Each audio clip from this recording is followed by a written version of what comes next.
Shalom Ubracha from Yerushalayim. We are continuing with our series of videos dealing with particular minhagim of specific Shabbatot.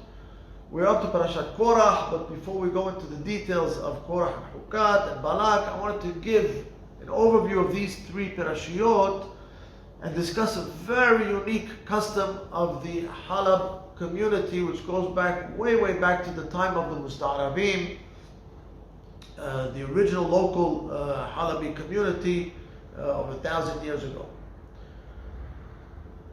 We are generally accustomed when there is a need to combine two parashiyot, what we call behubbarot, generally because the 8th day of Pesach is on Shabbat, and so we don't read the regular parasha. So in the diaspora, they have to realign the calendar in order so all the Shabbatot fall out at the right time, the parashiyot. So we usually combine Huqat and Balaq. Indeed, most of the communities in the world combine Huqat and Balaq. However, the custom in Halab was to combine Qorah and Huqat, not Huqat and Balaq. We have very early written testimonies to this custom. A book about the calendar that was written in 1510, Tikkun Yisachar. Yisachar ibn Susan, who from Morocco went to Safed.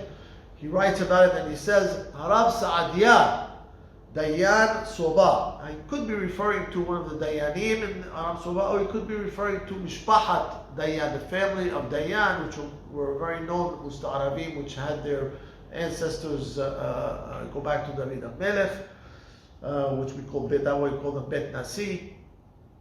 He says in his name that he says Minhag aya lehaber Qorah and Huqat.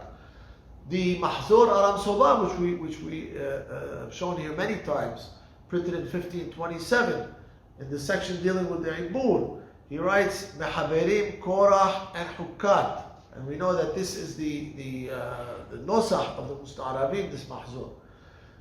In the famous book of Shelot Uchumot, Bet Dino Shel Shlomo, Rabbi Shlomo Lanyado Alav Shalom, he writes Kegon Anan Ben Esoba that Mehaberim Qorah and Huqat. So we see it's a very old custom. Of course, Chacham Ramades is a Cherbat Tov, he brings it in Derech Eretz. That is actually the custom today in the main synagogues in Argentina, in Buenos Aires, where they combine Qorah and Huqat. Balaq is always read alone. Unlike the custom that we adopted in New York. Also, according to Chacham Mashal Wasa'a, Yizacher Batov, he says also in Mexico they read Qorah and Huqat until today. Now, this is the custom.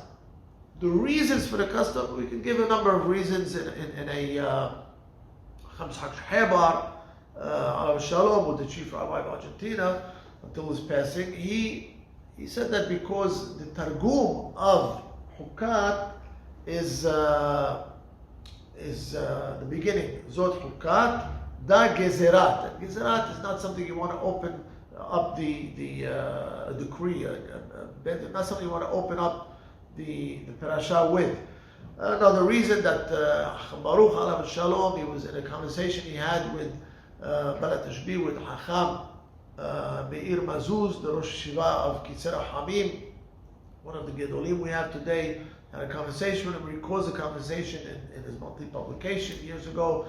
And he said, Baruch told him that because he gave him that reason that Hacham gave, and also because Qorah is associated with Mahloket, so we add to it Parashat Huqat, although in New York we don't do it that way, we should do it that way.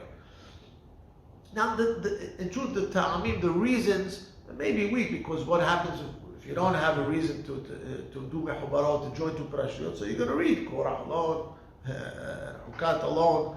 So the reasons are weak. Nonetheless, this was a clear custom. There are other reasons given. We're not going to go into the derashot, but there are other very good reasons to be mehaber dor avot, dor banim, that the door that came out of Egypt was until the end of Parashat Qorah, the beginning of Huqat, and Huqat talks about the 40th year in the Midbar, so you want to join the two. There are many reasons. That's secondary. The main thing is that this was our custom. It's a very unique custom. Again, it's not done in New York, but it's done in other communities, as we mentioned, in Buenos Aires and in some synagogues in Mexico. Kol Tuv.